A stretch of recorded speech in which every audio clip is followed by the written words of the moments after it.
Good morning, good afternoon, good evening, whenever you're watching this video, and welcome back to a new episode of At the Time of This Recording. And after a few weeks away, I am finally up and ready to create a new video for you. As a result of my absence, I have decided to go big and review all of the songs from the greatest hits of the Manic Street Preachers, specifically the National Treasures greatest hits, which ranges from songs from 1991 to 2011, and it spans all of their albums from that time apart from Journal for Plague Lovers. The band, for the unaffiliated, comprise James Dean Bradfield on vocals and guitar, Nicky Wire on the bass and backing vocals, and Sean Moore on the drums. However, for the first three albums of their career, they also had Richie Edwards as a rhythm guitarist and a joint lead songwriter, along with Nicky Wire. Following his disappearance, the band continued as a three-piece, and they would basically essentially have two eras as a result of that. So, there are 38 songs to review, so it's going to take a little while to get through them all and review them. The way I'm going to do it, as I have done before, is via a tier system. So with A to D, and then the greatest of all time in that greatest hits collection will go in the GOAT column. So without further ado, let's rate some songs, and I'll pass you over now to future Darren. Thank you, past Darren, for that wonderful introduction, and it's nice to be back. So, with the 38 songs from the National Treasure's greatest hits, let's get going. So, the first track, and I should point out as well that all of the songs here are in chronological order, as they are on the album. So, the first song on the album is Motown Junk. Love this track, full of energy, very punky, and definitely a state of intent from the band. It's an absolute A tier. I love it. Next, Stay Beautiful. This was now into the Generation Terrorists album. Motown Junk wasn't actually on any album from the band. Stay Beautiful, yeah, great song. Again, whether I love it as much as Motown Junk, I'm not too sure, but for now, I'm going to put it in the B tier. Next up, we have Love's Sweet Exile. I'm not so much of a fan of this song as with some of the other songs from the from Generation Terrorists. I'm going to put it in the C tier for now. I might move it later. Next, we have You Love Us. Again, sort of similar in a way to Motown Junk and Stay Beautiful. Very energetic, and that outro is one of the best things that the band has ever done. I just love that in the outro of the song. Fantastic. I am going to put it in the A tier. Next, we have Slash and Burn. Again, one of the sort of glam rock, classic rock sort of hybrid with a bit of punk thrown in. Whether I don't think I prefer it to Motown Drunk or You Love Us. So for the moment, I'm going to put it in the B tier. There we go. Perfect. In the B tier. Motorcycle Emptiness. Love this song a lot. I know it's more or less the same four chords sort of over and over for about 6 minutes, but it doesn't distract from the fact that it is an absolutely amazing song. I love it. A tier. Next, Theme from MASH, brackets, Suicide is Painless. This was a bit of a grower for me. I mean, it's okay. I don't love it. I know a lot of people really, really do love this song a lot, but I'm not really one of them. I'm going to put it in the C tier for now.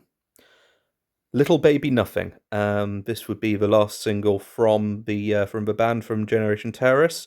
And yeah, I do love this song. The back and forth with James Bradfield and the female singer is amazing. I'm going to put it in the A tier. So now we go on to the Gold Against the Soul singles, which, in my opinion, is a very, very underrated album in their catalogue. So the first single from it was From Despair to Where. Oh my god, it is probably one of the best vocal performances from James Bradfield, in my opinion. I mean, musically, it's okay. I prefer the vocals over the musicianship from it, so I'm going to put it in a B tier as a result.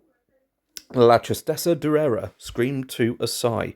So La Tristeza Durera is it means the sadness will go on, which is the sort of the lead title of the song. I am actually going to stick that in the A tier. I love the rhythm behind it. Roses in the Hospital.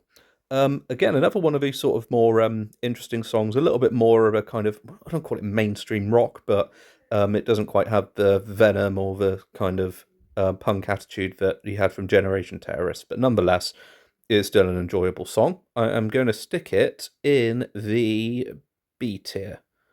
There we are. Life Becoming a Landslide. Yeah, I do love this song.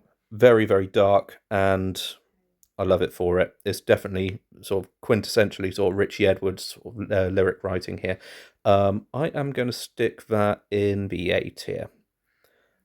So that was the last of the Gold Against the Soul. We're now on the Holy Bible, which is my favourite Manics album and one of my all-time favourite albums.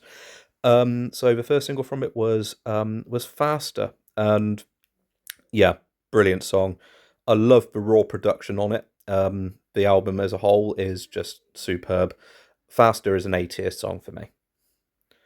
Next, we have Revol, which is actually lover spelled backwards, and I think you kind of need a little bit of a politics sort of qualification to understand a lot of the references in it. But I mean, it's okay. Still, it doesn't distract from the fact that it's still a really enjoyable song. And I'm going to stick it in the B tier for the moment. She is Suffering. This is actually one of my favourite songs from the album, The Holy Bible, and I am going to stick it in the A tier for the moment being. I might move it up. It could potentially be a GOAT contender. So it would be following the release of that album that Richie Edwards would disappear, and I mean, sightings of him have been reported, but nothing verified. So the band would, from this point onwards, continue as the three-piece that we know them as now. And the first album from that three-piece era was Everything Must Go, and there were 4 singles. First of which was Design for Life, an absolute Stonewall classic and a Britpop icon song. It can't really go anywhere else other than an A tier. It may be a little bit overplayed, but it is a fantastic song, and I don't love this album on the production standpoint. I think a lot of the elements are way too loud, but the song itself is just fantastic. So yeah, A tier song. Everything Must Go. I don't love this as much as some of the other songs from the album or from this album, so I am going to stick it in the C tier. Short and sweet. Next, Kevin Carter. Yeah, this is definitely my favourite from Everything Must Go, along with Further Away, but that was never a single. I am going to stick Kevin Carter in the A tier. The song itself was named after the South African photographer who took many, many disturbing pictures and would be haunted for the rest of his life from those images that he took, and would take his own life as a result. So yeah, it's pretty dark, but it's a fantastic song. Australia. Good day, mate. I'm so sorry. But yeah, I do love Australia, both the country and the song. Australia, yeah, I'm going to stick it in the B tier. I don't love it as much as A Design for Life or Kevin Carter, but it is still a great song, so I'm going to stick it in the B tier. So from now we have This Is My Truth, Tell Me Yours. This album would be very, very important to me growing up. My dad owned a copy when it came out, so I was about 7 or 8, I think, when it came out, and yeah, it was sort of a soundtrack to my to that part of my childhood. The first single from it was If You Tolerate This, Your Children Will Be Next, and I love this song. I love the guitar effect, and it was also the band's first number 1, and as far as I'm aware, the only number 1 single about the Spanish Civil War. Little fun fact for you there. Next, we have The Everlasting, which was the opening track from This Is My Truth, and again, it is a splendid song. Aching ballad, 6 minutes of just pure heartache. I love that song a lot, and it goes in the A tier deservedly. Next, You Stole the Sun From My Heart. This album is full of bangers, and You Stole the Sun From My Heart is one of the heavier songs from the album. I mean, This Is My Truth overall was a bit more acoustic and a bit more stripped back, but this song definitely reminded everyone that they hadn't forgotten how to sort of do more of a rock anthem. And yeah, that is an A tier song for me. Tsunami. Yeah, I mean, it's got a very interesting sort of sitar throughout, and yeah, it's. I think it was written about. I think it was about these twin sisters who were mute and they couldn't basically communicate without each other. But anyway, yeah, I'm going to stick it in the B tier. I don't think it's as good as If You Tolerate This or The Everlasting or Stole the Sun. But yeah, B tier song deservedly.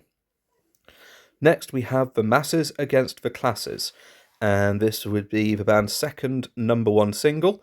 I wouldn't say I like this as much as, say, anything in the B tier. So for the moment, I am going to stick it in the C tier again, and might review my choice later. So there's a few singles now from Know Your Enemy, which brought mixed reviews.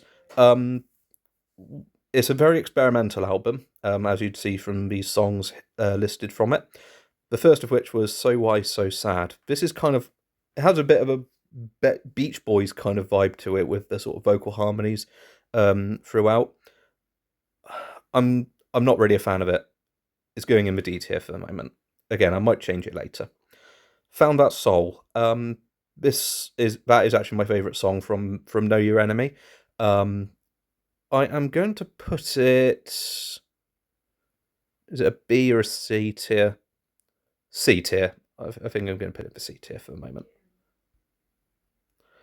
Next, Ocean Spray, named after the cranberry juice, written by James Bradfield about his mum. Apparently, they would drink it in the hospital while she was in the hospital with cancer. This and Found That Soul are my favourites from the album. I am going to stick that. I'm actually going to stick it in the B tier. It's a very personal song to James, and I think he does do it justice very well, in my opinion. Next, let Robeson Sing. I don't really care for much of that song at all. I'm going to put it in the D tier. Next, there's another song which wasn't on an album, Thereby the Grace of God. So this was a complete departure from what the band had done previously with their more sort of glam rock punk sort of hybrid sound. This is a much more electronic sound, so it reminds me a lot of sort of Depeche Mode. I am going to put Thereby the Grace of God in the C tier for the moment. So now we go on to Lifeblood, which was released in 2004, and the overall sound would sort of be what you would hear from Thereby the Grace of God, with this sort of minimalist electronic sound. The Love of Richard Nixon was the first single from it, and if I'm not mistaken, it was featured on FIFA 05. If I remember correctly, it would make sense with the date. I do like the song. I really like the musical arrangement from it. I think Lifeblood overall doesn't get very much love. I think there's some real hidden gems on there. You've got the likes of Song for Departure, my personal favourite, Glasnost, which is a superb song. But yeah, Love of Richard Nixon goes into B tier. Empty Souls, with its sort of aching piano sound, very melancholy. I am going to stick that in the B tier as well. Next, we have songs from Send Away the Tigers, which was released in 2007. The band described it as a bit of a Everything Must Go / Generation Terrorists sort of crossover album. And Your Love Alone Is Not Enough was the first single from it, and it's a brilliant song. Features the wonderful Nina Persson from the Cardigans as a guest vocalist, and that is deservedly going in the A tier. Next, we have Autumn Song. Has, again, more of that sort of Everything Must Go vibe about it. I am going to stick it in the C tier. For the moment, again, it might change, but I'm, for the moment, sticking it in C. Indian Summer. For me, it feels very much like a Design for Life Part 2, from the guitar arpeggios to the strings. Even the build-up to the chorus still has that kind of descending line that Design for Life has. So yeah, it just feels a bit too kind of recycled. I mean, I still like it, but I'm going to stick it in the C tier for now. Next, we have Postcards from a Young Man, and this would be the last album that the band would release before from, well, basically the last album on this greatest hits, if that makes sense.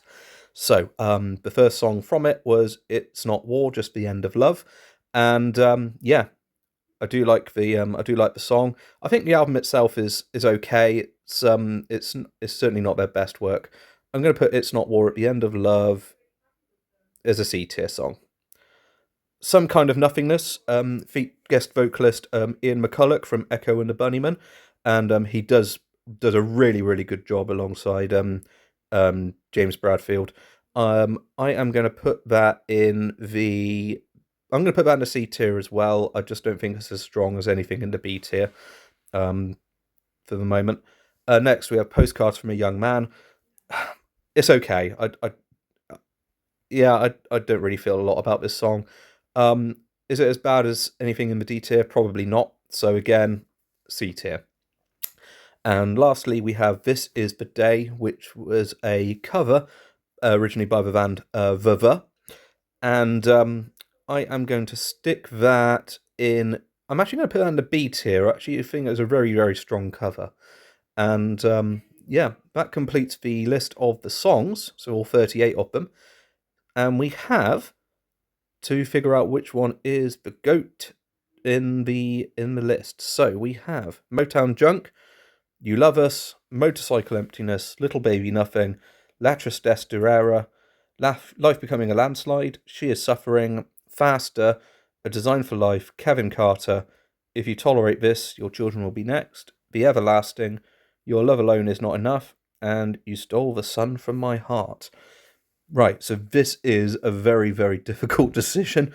I could probably put a couple in there, in my opinion, but which one do I feel at the time of this recording hits the sweet spot for me? I'd probably say, I mean, just for its sort of fantastic sort of arrangement, and it is a really difficult decision which one's going to go in the GOAT. Motorcycle Emptiness. Yeah, I'm just going to stick with Motorcycle Emptiness. It is a brilliant song. Sort of very anti-consumerist and sort of sounds sort of longing, and it just has all of those elements that I just love from the band. And yeah, that for me will take the crown of the greatest of the Manic Street Preachers' greatest hits. And that concludes the video. Thank you so much for listening and for watching, and I will see you all again in the next video. You take care of yourselves. Bye-bye.